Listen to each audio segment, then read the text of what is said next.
They stole my water. Not a bucket, not a little spillover from a careless hose. 15,000 gallons gone, like I'd left the keys in the ignition and invited the whole county to take a spin. I drove back to the ranch, dust curling behind my truck, and found the gauge flat on empty, needle buried so hard it looked offended. And for a long second, standing there in the heat, I didn't even know what to call it. Theft sounded dramatic, misunderstanding sounded stupid, and neighborly cooperation sure as hell didn't fit. So I just stood there and let the West Texas sun catch up with me. You ever feel the temperature hit your skin before your brain catches the news? That's what it was like. I'd been down in Abilene for a week at a cattle auction, trying to get ahead of dry season prices. Before I left, I topped off the north tank like I always do, 15,000 gallons pulled straight from the well I drilled 10 years ago with money I didn't really have at the time. That tank isn't decoration. It's not luxury. It's insurance. Against heat. Against wildfire. Against bad luck showing up uninvited. My place is 62 acres of hard country, wind that never quits, sun that bakes the soil into something that tastes like chalk by noon. I like it that way. Quiet enough you can hear your own boots think. 5 years ago, the land east of my fence sold, and up went a subdivision called Silver Meadow. Neat streets, trimmed hedges, the kind of entrance sign with tasteful stone and a little spotlight at night. At first, the folks were polite. They brought pies, asked about coyotes, asked about gates. I told them, coyotes don't bother you unless someone leaves a gate open. They laughed like that was charming. Then the HOA showed up. Lorraine was president back then, crisp jacket, posture like she'd swallowed a yardstick, always talking about wildfire mitigation. She came out one afternoon with that concerned look people practice in the mirror. Asked if they could tie an emergency line into my tank. Fire suppression only, manual valve on my side, handshake agreement. No paperwork. Just in case, she said. I believed in just in case. Maybe that was my first mistake. So when I saw the tank empty, I figured maybe something mechanical had failed. A cracked fitting. A leak I'd missed. I walked around back and that's when I saw it. A trench, 18 inches wide, fresh dirt still soft, running from my tank straight to the east fence.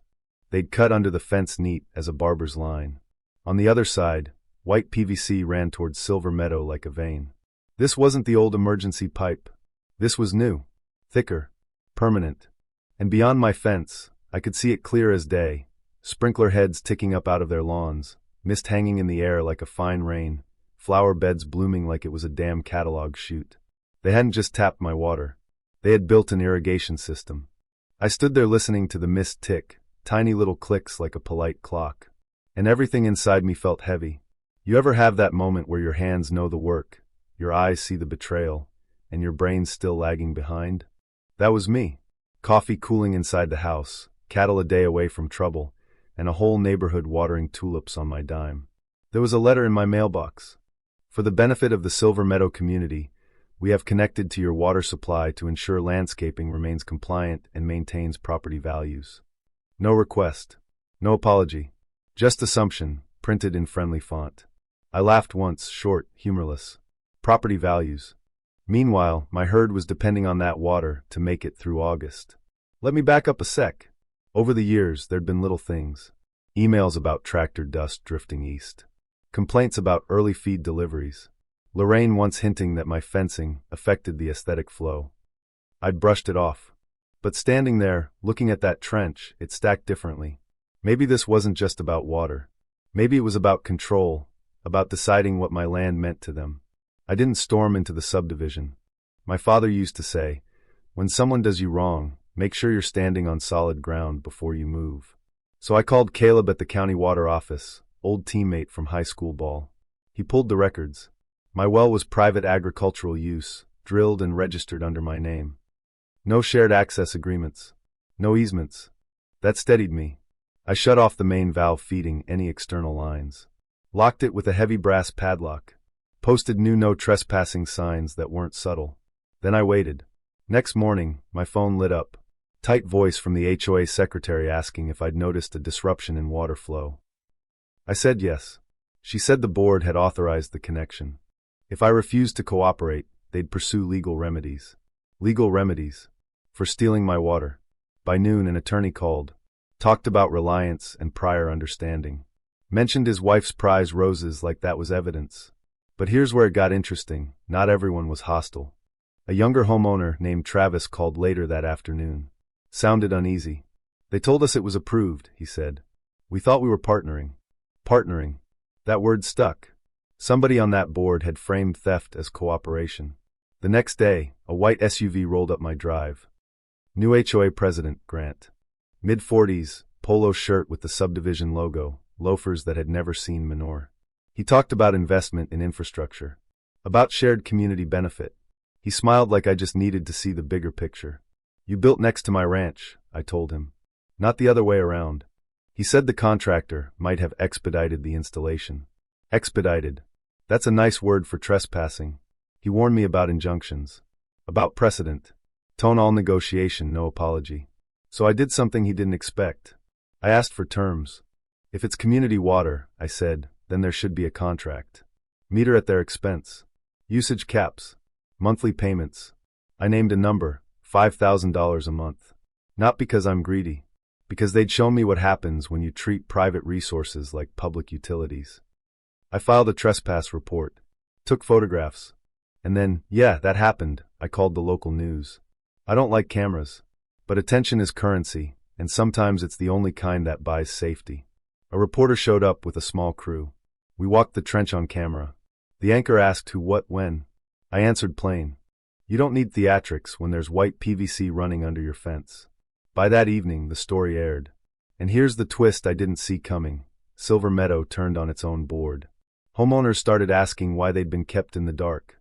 At Miller's feed the next morning, folks weren't whispering about me. They were asking, did you see what the board did? Grown adults who'd never called a meeting in their lives were suddenly demanding transparency. Pressure shifted. Grant's confidence started looking tired. He came back with a delegation. Offered to remove the line at their expense. Issue a written apology. That was a start, but undoing damage doesn't erase the lesson. So I handed them a contract Caleb had reviewed. Metering. Strict caps. Monthly payment of $5,000. Penalties for overuse. Inspections. Their equipment, my oversight.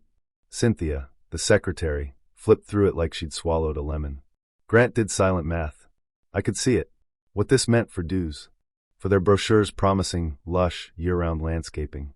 It's steep, she said. The alternative looks worse, I answered. They argued among themselves. Took it to a vote. And a week later, they came back in my favor. It wasn't clean. There were angry calls. A thin little op-ed in the county paper painting me as unreasonable. But the contract held. The contractor returned, this time under my supervision. Installed a proper meter junction. Removed the unauthorized line. Leveled the trench on my side. The first check arrived the following week. Holding it felt strange. Vindication mixed with responsibility. I used the money the way I said I would. Upgraded the pump. Added a secondary storage tank. Installed monitoring, so I'd never be surprised again. Telemetry system tied to my phone. Remote-controlled valve lock. Hired a local kid to check things weekly. Nothing glamorous. Just practical.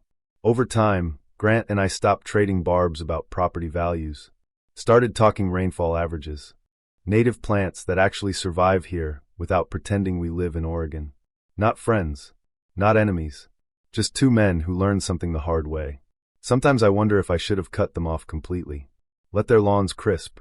Let the tulips bow out under the August sun. Would have made a cleaner point. But then I think about Travis.